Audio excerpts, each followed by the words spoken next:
Good morning. My name is Brett Rickey, and it's my honor to be with you here on this Mother's Day from Ben Nazarene. And today the topic of the talk is the beautiful life. And I can't think of anybody better to honor than my mom.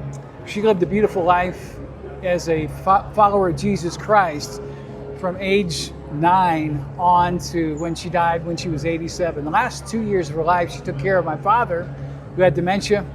And I watched her do a very difficult job with grace and love and show me what a marriage of 60-some years should look like as a caregiver. But not only that, she was the person that I took my problems to as a teenager and as a child. She explained the Bible to me, and just it was beautiful because she lived like Jesus. And the beautiful life I want to describe to you today is really the life that is most like Christ.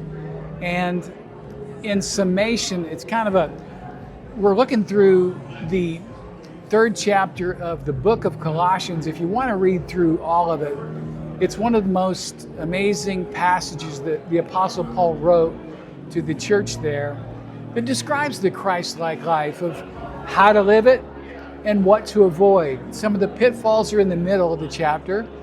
But the start is what I want to focus on with you, because it really sets the tone for what the beautiful life takes. And he says, set your hearts on things above, and then set your minds on things above. So for you and I, when we set our hearts on a particular way of life, that's when our desire focuses us to become something. Like for instance, if I was going to be a weightlifter, I would set my heart on losing a lot of body fat and going to the gym 6 or 7 days a week and pushing the weights up. I would set my heart on becoming that, but then I would set my mind on becoming more physically fit in the gym. I would take supplements. I would make sure my diet reflected my desire of my heart. When we become Christ-like, if our heart is to be like Christ, there are things that we would set our minds to doing. Like, hey, I've got to get up early if I want to be like Jesus and become, for me, my first thoughts focused on what Jesus said in his word.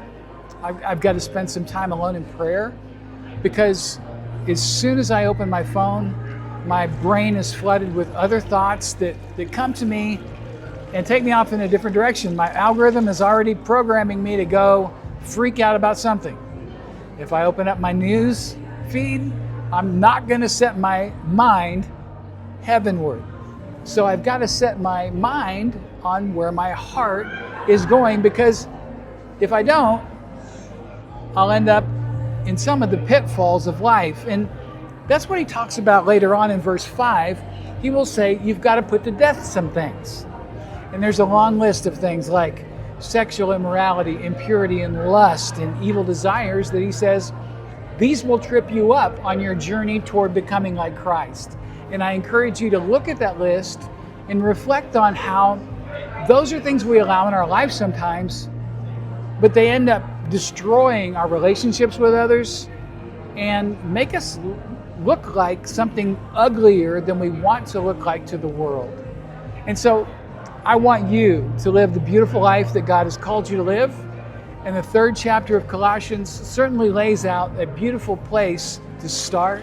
And so if you want to take a look at that, I urge you to do that on your own time in your devotional life. So may God grant you his blessings and his grace as you pursue this path for your life.